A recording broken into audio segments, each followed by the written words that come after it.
Welcome to part 3 of Jay and Silent Bob.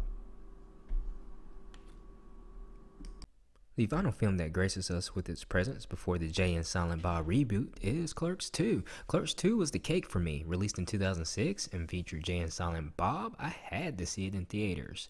I was 18 at the time, no parental approval needed. I went to see Jay and Silent Bob and fell in love with Dante and Randall. Randall became my new favorite character. It was the way he strung his words together and his attitude that drew me. Sorry, Jay. But Jay's performance in this film still was gripping for me nonetheless. The role was a step back into being supporting characters, but just seeing the transition of time and how it has impacted the characters in the beloved View Askew universe was amazing.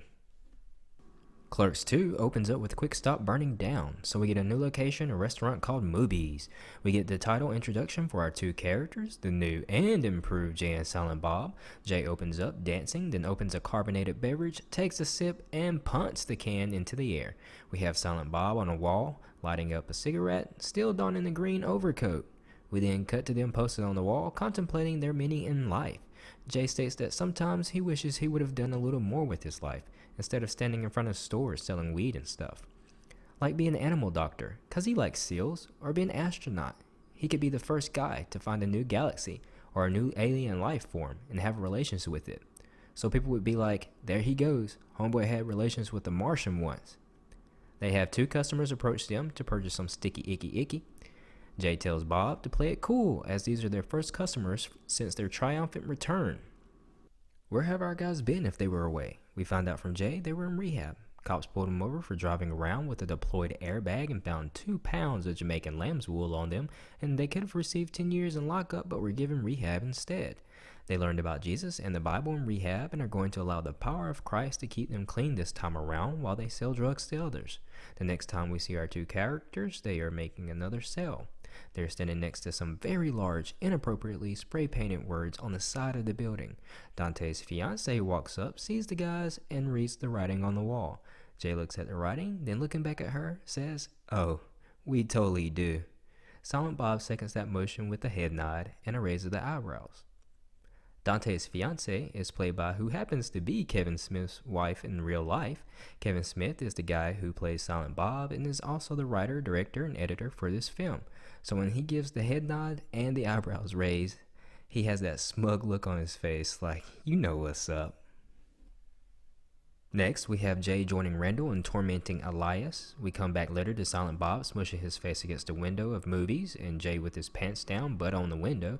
After Dante tells them to knock it off by banging on the glass from the inside of the restaurant, Bob pulls out a cigarette and goes to light it. Jay begins to pretend box Silent Bob.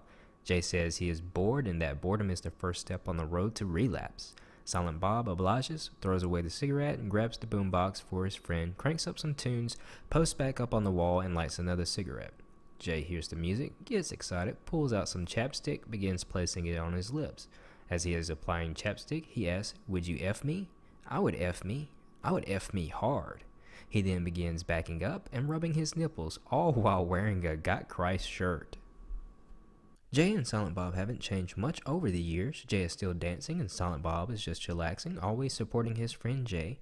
The next scene our guys are in, Jay is still dancing outside, no shirt, pants down to his ankles with Silent Bob's overcoat on.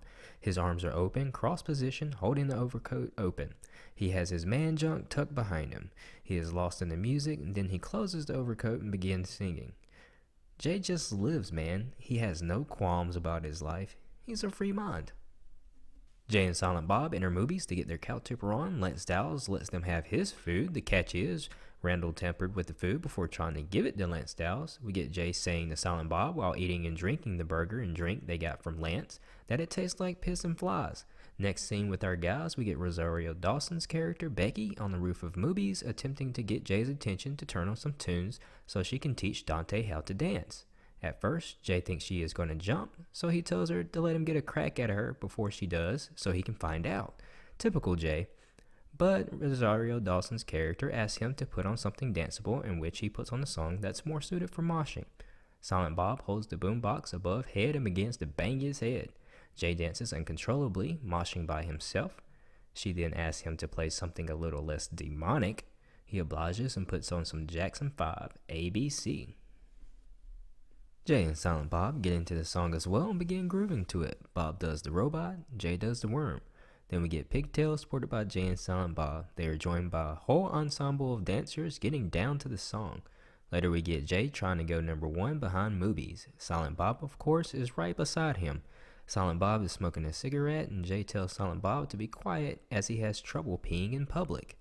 Jay is smacked with a door as Dante and Randall come storming out of the back. They overhear that Becky is pregnant with Dante's love child. Although they overhear this bit of news, Jay thinks it's Dante's fiancée that's pregnant. Jay is hit again by the door as Becky walks out the back. A short while later, we then get Jay and Silent Bob at Dante's going away party. They have gotten Elias high. They then take their seats to watch this donkey show Randall has invited to town so Dante can watch. During this whole donkey show, believe it or not, Jay and Silent Bob are the only level-headed guys at the joint. Dante's fiancée shows up and is completely shocked by what's going on. Dante and Becky are making out. Jay tells Dante's fiancée Emma, "Hey, congratulations on the baby." Of course, not being pregnant, she's like, "What?" Becky and Dante try and explain. Emma cracks Dante in his man junk, and Jay turns to Emma, handing her Dante's cake, telling her, "Hey, hit this two-timing guy with this." Then, in Jay fashion, knowing that Emma is now single, asks her if she wants to go out with him sometime.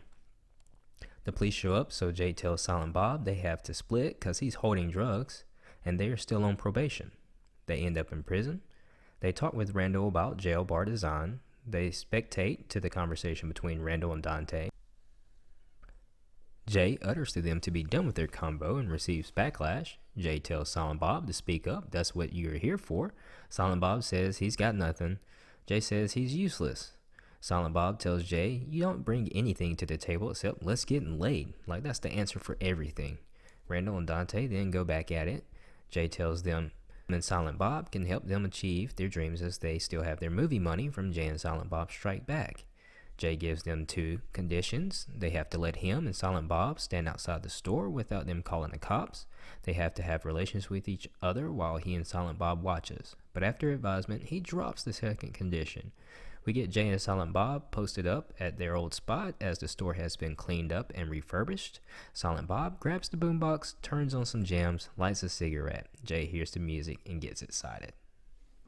Looking back on these films, I see from where I modeled most of my college days. However, for most of these movies, we get to see Jay and Silent Bob from the perspective of the other characters, as they are side pieces really, and the other characters are the main focal points of the movies. Jay and Silent Bob Strike Back, we get them as the main characters, and Jay and Silent Bob Reboot will be the same, with Jay and Silent Bob as the mains. Throughout each film, Jay and Silent Bob remain Jay and Silent Bob, as other characters might play a different role in each movie. Jay and Silent Bob, although maybe side pieces, are the main linking pieces to the askewniverse. Some common threads for Jay and Silent Bob: Jay dancing, Silent Bob with the music and boombox, Silent Bob smoking a cigarette, Jay is always mouthing off about who knows, Jay's homophobia, dealing, Jay womanizing, Silent Bob's silence, Jay and Silent Bob posted up out front of a store or in a store as in mall rats, Silent Bob is the man with the game plan, Silent Bob having some much needed wisdom to give. I really enjoy watching these two characters, and I'm looking forward to the Jay and Silent Bob reboot. Thanks once again for tuning in to the What's the Word on That Movie podcast play-by-play. I am your host, Daniel Lawrence, and I will see you next time.